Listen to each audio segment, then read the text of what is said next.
प्रेमी के साथ अपने ही पति की हत्या करने की योजना रचने वाली आरोपित प्रेमिका तथा हत्या करने के बाद शव दफनाने के लिए गड्ढा खोदने वाला आरोपी गिरफ्तार। पुलिस प्रवक्ता संदीप कुमार की माने तो प्रेम प्रसंग के चलते पत्नी ने प्रेमी के साथ मिलकर पति की हत्या करने की बनाई थी योजना।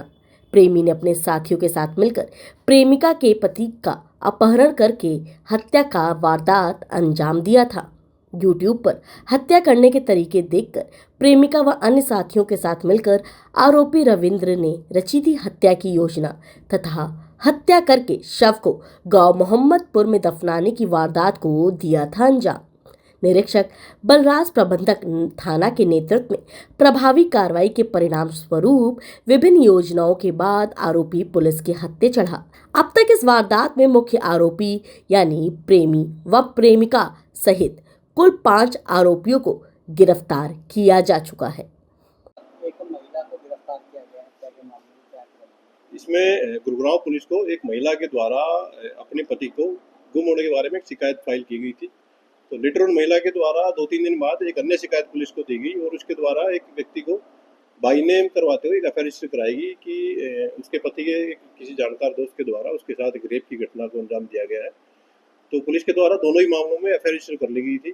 तो इसमें पुलिस के द्वारा जो गुमशुदा व्यक्ति था उसकी तलाश स्टार्ट की गई। तो जिस व्यक्ति को महिला के द्वारा बाई नेम करवाया गया था, सबसे पहले रविंद्र उस व्यक्ति का नाम था, उसको हिरासत में लेकर के घटना के बारे में पूछताछ की गई।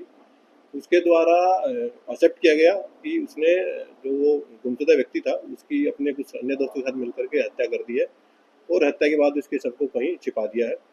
पुलिस के द्वारा इन्वेस्टिगेशन करते हुए इसमें रविंद्र के साथ साथ 2 अन्य व्यक्तियों को भी अरेस्ट किया गया था, जिनकी पहचान मनीष और जो फरियाद के रूप में हुई थी। ये तीनों ही एक्यूज मेरठ के अलग अलग गाँव के रहने वाले थे।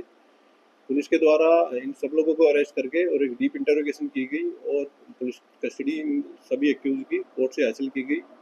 पुलिस के द्वारा पुलिस रिमांड के दौरान ड्यूटी मजिस्ट्रेट की प्रेजेंस में डेड बॉडी को रिकवर किया गया। इनके द्वारा एक्सेप्ट किया गया था कि इन्होंने जो मृतक व्यक्ति था उसका नाम विक्रम था, उसको ये कंपनी से निकलने के दौरान ही इन्होंने अपनी गाड़ी में बिठाया और गाड़ी में बिठा करके उसकी एक रस्सी से उसकी हत्या कर दी और शव को ले जा करके एक गड्ढे में उनके द्वारा दफना किया गया।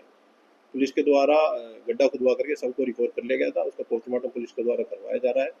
इसी केस की इन्वेस्टिगेशन के दौरान पुलिस के द्वारा ये जो मृतक व्यक्ति था विक्रम, इसकी पत्नी को भी पुलिस के द्वारा अरेस्ट किया गया है। इसकी पत्नी का नाम सोनी देवी है और वो स्थायी रूप से वो बिहार के गाँव की रहने वाली है।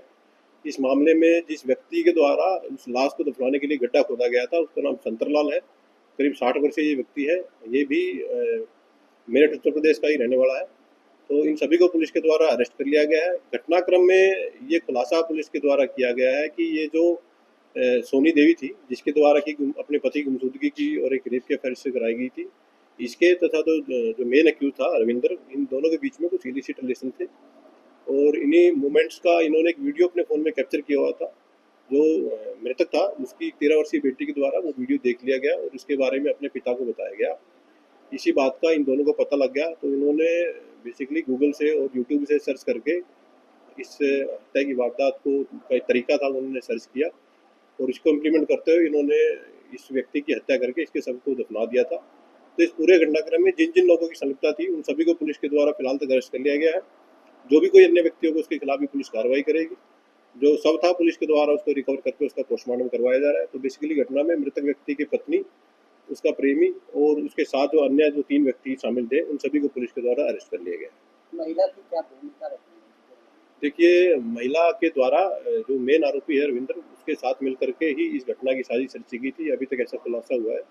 फिर भी जो चारों ही अक्यूज इसमें महिला है उसको कस्टडी भेज दिया गया। बाकी 4 अक्यूज हैं वो अभी फिलहाल पुलिस रिमांड पर है और अभी इन्वेस्टिगेशन चल रही है। जैसे जैसे इनफैक्ट इन्वेस्टिगेशन सामने आएगा उसके ऊपर टेबल से कार्रवाई जारी हो जाएगी। Thank you.